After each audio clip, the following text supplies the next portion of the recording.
हालांकि जेडीयू के कार्यकर्ताओं में इस बात को लेकर मायूसी भी देखने को मिल रही है जब उनका सबसे बड़ा नेता बिहार की इतनी बड़ी आबादी को छोड़कर राज्यसभा का रुख करे तो यकीनन जेडीयू के लोगों के भीतर मायूसी का एक दौर है। लेकिन उनकी तबीयत जिस तरह से खराब हो रही थी रोमाना, उसके बाद अब ये पूरी तरह से साफ हो गया है कि राज्यसभा जा रहे हैं नीतीश कुमार की जो लंबी पारी इस बिहार ने देखी। 2001 में कुछ समय के लिए वो मुख्यमंत्री बने, इस्तीफा देना पड़ा। 2005 में फिर से आरजेडी को हराकर प्रचंड जनादेश के साथ सरकार में आते हैं। 2010 में तो ऐसी अभूतपूर्व यहां पर विजय मिली जिसकी कल्पना खुद नीतीश कुमार और भारतीय जनता पार्टी के गठबंधन ने उस दौर में नहीं की थी। लेकिन बड़ा दिलचस्प है, देखिए उसी नीतीश कुमार ने अपनी राजनीतिक पारी को 2013-14 के इलेक्शन के दौरान किस तरह से अलग कर लिया भारतीय जनता पार्टी से। 14 में जब सिर्फ लोकसभा की 2 सीटें हासिल हुई तो उनकी ओर से इस्तीफा दे दिया गया मुख्यमंत्री के पद से।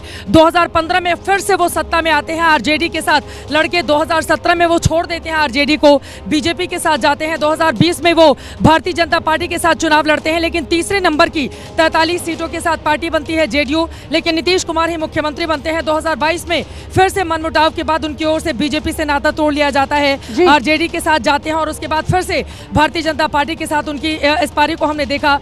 कुल मिलाकर बिहार से उस मुख्यमंत्री के तौर पर जो राजनीतिक अध्याय था, अब वो चैप्टर यहाँ पर क्लोज होता हुआ नीतीश कुमार ने सुशासन बाबू के तौर पर यकीनन रोमाना देखिए जो उनकी ओर से कोशिशें की गई आप उसको कतई नकार नहीं कर सकते। जंगल राज के जो आरोप लगते रहे आरजेडी के ऊपर, एक दौर में इस प्रदेश ने वो जंगल राज देखा था। यहाँ पर शाम 7 बजे के बाद महिलाएं तो छोड़िए, पुरुष भी अपने घरों के बाहर नहीं निकल सकते थे। मारकाट, लूटपाट, हत्याएं, रंगदारी और कितनी मूवी बनी है बिहार की पॉलिटिक्स को लेकर, वो सब हम जानते हैं। लेकिन नीतीश कुमार ने सुशासन बाबू के तौर पर एक नए अध्याय की शुरुआत की और यकीनन आज कम से कम उस चैप्टर का यहाँ पर समापन हो रहा है। राज्यसभा सदस्य के तौर पर नीतीश कुमार की नई पारी हम देखेंगे। लेकिन बीजेपी के लिए रोमाना यहाँ पर अब बल्ले बल्ले हो गई है। भारतीय जनता पार्टी पहली बार बिहार जैसे प्रदेश में, बिहार एक ऐसा राज्य था हमेशा बीजेपी के दिल में चाह तो रहती थी भाई हम बड़ी पार्टी बन रहे हैं, लेकिन फिर भी मुख्यमंत्री अपना नहीं बना पा रहे हैं। तो भारतीय जनता पार्टी अब मुख्यमंत्री अपना बनाएगी, लेकिन मुख्यमंत्री के तौर पर कौन बनेगा? क्या सम्राट चौधरी की यहाँ पर अब नई पारी शुरू होगी? क्योंकि सबसे ज्यादा देखिए एक और महत्वपूर्ण बात, बिहार में ओबीसी की पॉलिटिक्स से चलेगी। बहुत कम उम्मीद है कि किसी भी सवर्ण जाति के किसी लीडर को यहाँ का मुख्यमंत्री बनाया जाए। ओबीसी ईबीसी की ही पॉलिटिक्स चलेगी। ऐसे में क्या सम्राट चौधरी यहाँ पर मुख्यमंत्री बन सकते हैं या फिर कोई और ऐसा? नित्यानंद राय का भी नाम चल रहा है, लेकिन नित्यानंद राय जेडीयू के साथ उनके रिश्ते बड़े सहज नजर नहीं आते हैं। यहाँ पर अपने रिश्ते सम्राट चौधरी की ओर से बहुत अच्छे कर लिए गए जेडीयू के नेताओं की ओर से, तो सबसे ज्यादा चांसेस उन्हीं के हैं। लेकिन Bharatiya Janata party surprise factor के लिए भी जानी जाती है। जब नितिन नवीन राष्ट्रीय अध्यक्ष बन सकते हैं तो कोई यकीनन ऐसा नेता मुख्यमंत्री के तौर पर भी शपथ ले सकता है। बड़ा दिलचस्प है रोमाना, कुल मिलाकर खुद नीतीश कुमार की ओर से साफ कर दिया गया कि वो राज्यसभा जा रहे हैं। पहली बार राज्यसभा की दहलीज पर नीतीश कुमार पहुंचेंगे। नामांकन कुछ ही देर में यहां पर होगा। बैरिकेडिंग की गई है रोमाना। और एक और दिलचस्प जानकारी मैं दे दूं, पहली बार विधानसभा में ऐसा देखने को मिल रहा है कि जगह जगह बैरिकेडिंग की गई है।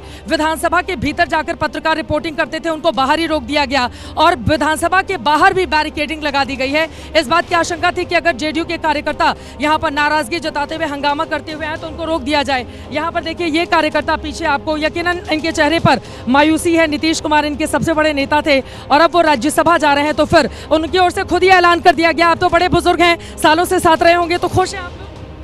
कैसे खुश रहेंगे? यहाँ पर खड़े कर दिया विधानसभा, नहीं जाने दिया तो खुश कैसे हो जाएंगे? नीतीश जी राज्यसभा जा रहे हैं, ठीक है, जो करेंगे सही है। राज्यसभा जा रहे हैं इसलिए खुशी है कि चारों सदन के सदस्य बन जाएंगे, लेकिन दुख इस बात का है कि बिहार को छोड़ के छोड़ कर जा रहे हैं। इनकी आंखों में आंसू भी है। हाँ, इसी आप रो रहे हैं? आप इसी बात का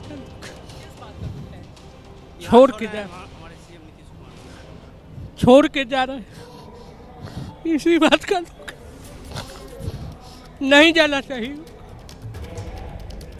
उनके जैसा ईमानदार, शानदार और जानदार बिहार में कोई दूसरा चीफ मिनिस्टर उनके बाद नहीं होगा। हम यही कहेंगे।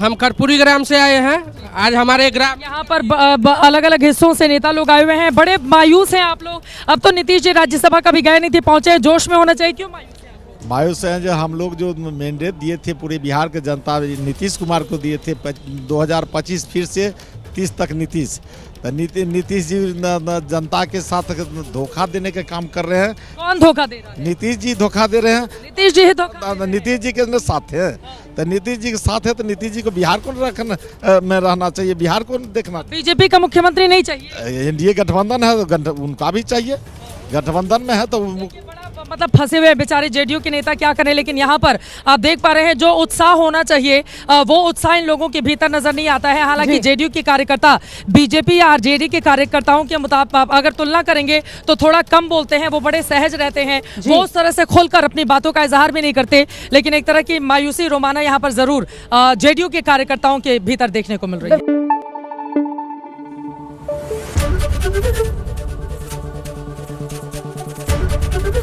एबीपी न्यूज आपको रखे आगे।